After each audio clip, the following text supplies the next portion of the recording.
आपको लगता है कि हमारा देश विकास करेगा? उन माँ बहनों को जहाँ देवी की तरह पूजा जाता है, जब उनकी आत्मा नोची जाती है, जब उनका शरीर नोचा जाता है, उसी के ऊपर लोग अपनी वोट बैंक की राजनीति करते हैं, खुद को चमकाने की कोशिश करते हैं। नमस्कार, स्वागत है आपका मेरे यूट्यूब चैनल नंदिनी जो में। मैं उन्होंने पहले तो मैं ये कहना चाहूँगी, कितनी और निर्भया और कब तक? निर्भया के बाद नियम सख्त हो गए, लड़कियों के लिए ये कर दिया, रात को गाड़ियों में लाइट जलती रहेंगी, सारे नियमों की धज्जियां उड़ जाती है। तब सिर्फ उसी समय के लिए तक रहता है, जब तक महीने 2 महीने तक वो चीज़ें रहती हैं, उसके बाद वो ख़त्म हो जाती है।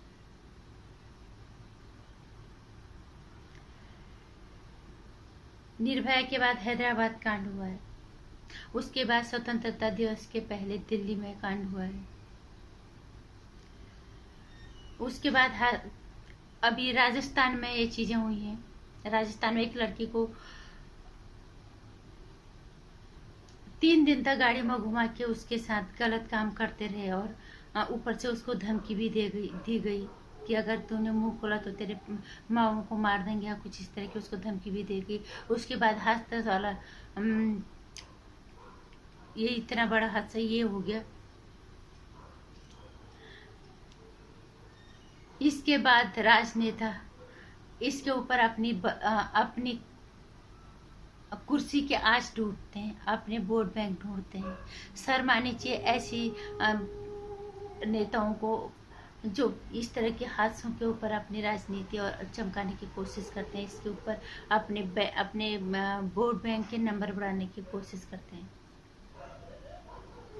प्रियंका गांधी एक महिला है,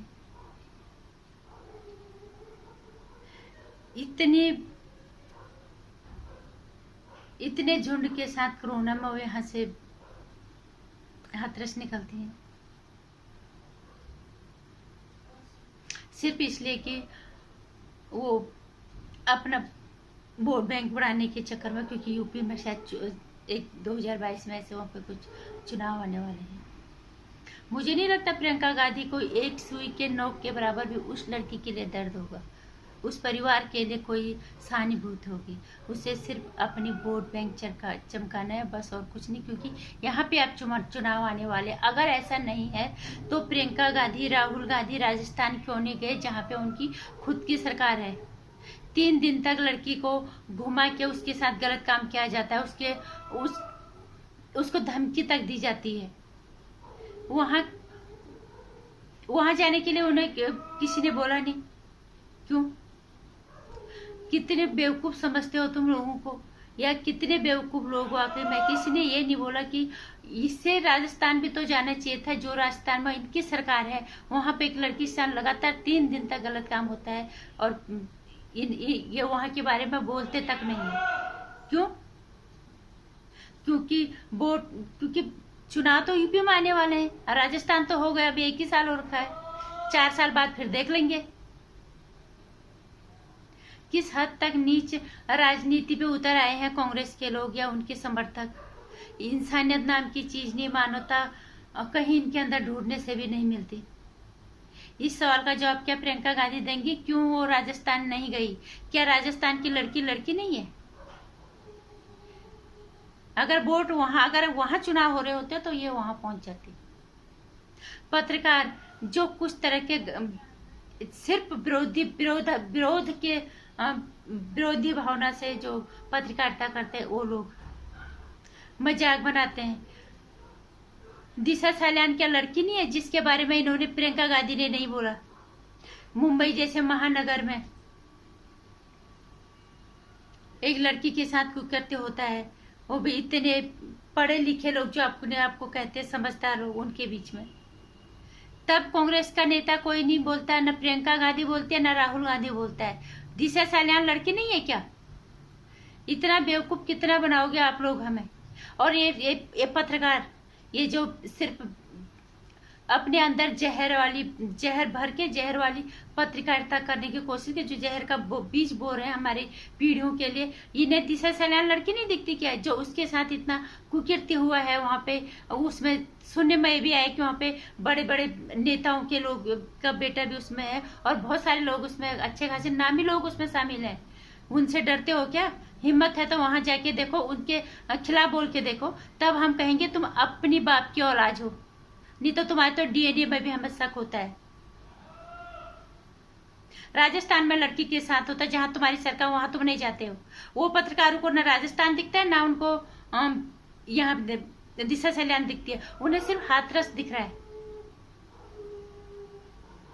हमें तो सबके लिए एक समान दर्द है। हमें दिशा सलाम के लिए लगातार हम आवाज उठा रहे हैं, हर जगह सोशल नेटवर्किंग साइट पे अपनी तरफ से बात रखने की कोशिश कर रहे हैं। राजस्थान के जो जिस लड़की के साथ गलत हुआ, हम उसके साथ हमारी सहानुभूति है, उसको भी न्याय मिलना चाहिए। हम उसके लिए भी आवाज उठाए, क्योंकि हमारे लिए सारी बेटियां, सारी बहनें एक जैसी हैं, सारी महिलाएं एक जैसी हैं। हम वोट बैंक के लिए राजनीति नहीं करते, हम कोई नेता नहीं है। लेकिन तुम भी आप लोगों को बेवकूफ मत समझो। दिशा सलाम के लिए आवाज नहीं उठती, राजस्थान के लिए आवाज नहीं उठती, प्रियंका गांधी जैसी औरत के मुंह से, और हाथरस चले जाती है कोरोना काल में झुंड लेके, क्योंकि यूपी में चुनाव आने वाले हैं।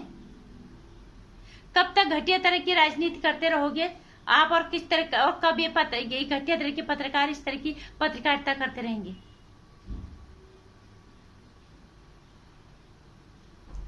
शर्म आनी चाहिए आपको। प्रियंका गांधी एक महिला है, एक हिंदुस्तानी महिला, आपकी भी एक बेटी है। अगर आपकी बेटी के साथ कुछ गलत हो जाएगा, उसके ऊपर कोई वोट बैंक की राजनीति करेगा, क्या आपको अच्छा लगेगा? हमें तक अच्छा नहीं लगेगा, किसी को अच्छा नहीं लगेगा। किसी बेटी की, जिस बेटी को हम पूछते हैं, जो बेटी हमारे घर की खुशियों की वजह है, जो हमारी, जिस लड़की से पूरी कायनात है, उस लड़की को भेड़िए नाम के राक्षस नोच जाते हैं। और फिर तुम्हारे जैसे राजनेता अपने वोट बैंक के नंबर बढ़ाने के लिए वहां झूठी सहानुभूति के लिए चले जाते हैं। किसको समझ में नहीं आता इतनी घटिया राजनीति? आपके का गिरेबान भी नहीं, और आप लोगों को शर्म भी नहीं आती।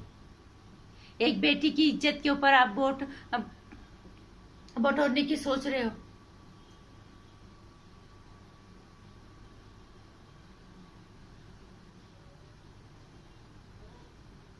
और मैं सारे लोगों को ये की बात कहना चाहूंगी, चाहे कोई हो, कांग्रेस हो जाए, बीजेपी हो जाए, और समाजवादी पार्टी हो जाए। समाजवादी पार्टी में वो मुलायम सिंह जो कहता था कि, जो ये कहते थे कि बच्चे हैं, बच्चों से गलती हो जाती है, उन्हीं के पार्टी के लोग कल लखनऊ में प्रदर्शन कर रहे हैं, इसलिए कि अगले बार हमें वोट मिलेंगे। मैं कहना तो अब नहीं चाहते, लेकिन अब मैं कहूंगी कि अब इस तरह के हादसे इन नेताओं की बेटियों के साथ हो, तब इन्हें समझ में आएगा कि वोट बैंक किसे कहते हैं, और फिर इनकी बेटियों की इज्जत के ऊपर कौन अपने वोट बैंक के नंबर बढ़ाता है, कौन अपने वोट वाली राजनीति करता है। फिर ये करते हैं या नहीं करते, फिर देखते हैं इन्हें। शर्म आनी चाहिए सारों को, न तो इंसानियत, न मानवता। कम से कम इनका तो कोई कोई जमीर नहीं, कोई ईमान नहीं, कोई जुमान नहीं, लेकिन अब आम जनता को जागने का वक्त आ गया है। 15 अगस्त से पहले दिल्ली में हादसा होता है, उसके बाद दिशा सलाम का केस पहले हो चुका होता है। वो तो सोशल नेटवर्किंग साइट का आज का जमाना है, तब ये बात आज खुल के आ रही है। दिशा सलाम के साथ भी तरह गलत होके उसकी हत्या कर दी जाती है। फिर दिल्ली में होता है, हैदराबाद में होता है, हाथरस में होता है, राजस्थान में हो रहा है। लोगों को इतना समझ नहीं आता कि सही और गलत क्या है, हमें किस का साथ देना चाहिए, किसका साथ नहीं देना चाहिए। हमको सब अब इस देश की जनता को ही सजग होके काम करना पड़ेगा। इन राजनेताओं को उखाड़ फेंक के बाहर फेंकने का वक्त आ गया है, जो हमारे देश की बहु बेटियों की इज्जत के ऊपर अपनी वोट बैंक की राजनीति चमकाने की कोशिश करते हैं। उन पत्रकारितों पे तो कीड़े पड़ जाएंगे, जो अपनी घटिया पत्रकारिता को चमकाने के लिए, अपनी टीआरपी बटोरने के लिए हमारे देश की बहु बेटियों की इज्जत के ऊपर अपनी पत्रकारिता चमकाते हैं। अब तो मैं यही कहूंगी इन पत्रकारों के और इन नेताओं की बेटियों के साथ ये सब हो, तब पता चलेगा इन्हें कि अपनी पत्रकारिता चमकाते हैं या नहीं चमकाते हैं, या अपनी अपनी वोट बैंक की राजनीति करते हैं या फिर ये नहीं करते हैं। हालांकि हम तो आज भी, हम अगर तुम्हारे बच्चों के साथ कुछ हो जाएगा, हम आज भी जितना साथ इन लड़कियों का दे रहे हैं, इन महिलाओं का दे रहे हैं, इनके साथ गलत हो उतना तब भी देंगे, क्योंकि हम इंसान हैं, हमें मानवता सिखाई गई है, घर से हमें संस्कार सिखाए हैं, क्योंकि तुम घटिया तरह के घरों की परवरिश हो तुम, इसलिए आज तुम इस हद तक गिर गए हो कि हमारे देश की बहु बेटियों और इज्जत महिलाओं की इज्जत के ऊपर तुम अपने आप को चमकाने की कोशिश कर रहे हो। धिक्कार है तुम पर, थूकते हम तुम जैसे घटिया लोगों पे। नमस्कार।